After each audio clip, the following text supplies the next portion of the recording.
चलिए आज समझते हैं पासिंग ऑफ के कॉन्सेप्ट को। ये एक बहुत ही मजबूत कानूनी ढाल है जो बाजार में नकलचियों से किसी भी ब्रांड की मेहनत से बनाई गई पहचान और उसकी साख की रक्षा करती है। कभी ऐसा हुआ है कि बाजार में कोई प्रोडक्ट देखकर कोई एक पल के लिए रुक जाए?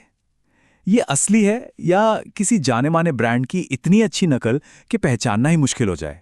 हम सब कभी ना कभी इस कंफ्यूजन से गुजरते हैं।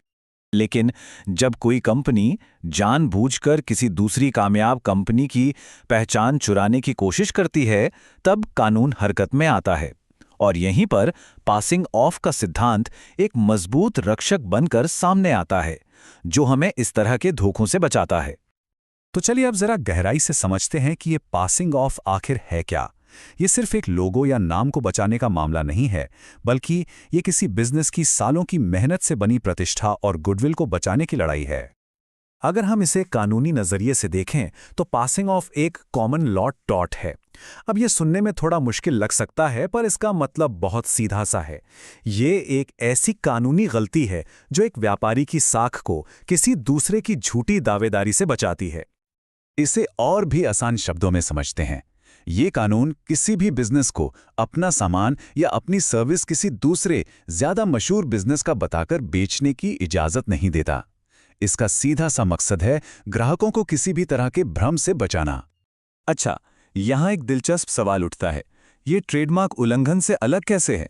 देखिए, ट्रेडमार्क एक रजिस्टर्ड निशान की सुरक्षा करता है, लेकिन पासिंग ऑफ के लिए किसी रजिस्ट्रेशन की जरूरत ही नहीं होती।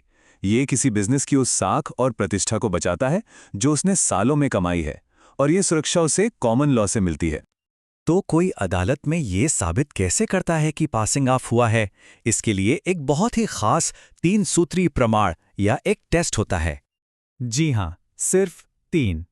कानून की दुनिया में इन 3 जरूरी चीजों को क्लासिकल ट्रिनिटी के नाम से भी जाना जाता है। अगर कोई ये तीनों बातें साबित कर दे तो पासिंग ऑफ का केस काफी मजबूत हो जाता है। चलिए एक एक करके इन तीनों को समझते हैं। पहला है गुडविल यानी साख। इसका मतलब है कि दावेदार को यह साबित करना होगा कि बाजार में लोग उसके ब्रांड को जानते हैं, उसे पहचानते हैं। दूसरा है मिस रिप्रेजेंटेशन यानी गलत बयानी।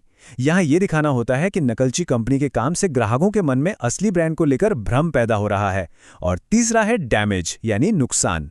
मतलब इस भ्रम की वजह से असली ब्रांड की प्रतिष्ठा को सच में चोट पहुंची है या पहुंचने का खतरा है।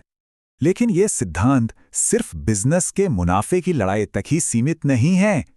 कई बार ये नकलची ब्रांड्स बहुत खतरनाक भी साबित हो सकते हैं, खासकर जब बात लोगों की सेहत और जिंदगी की हो।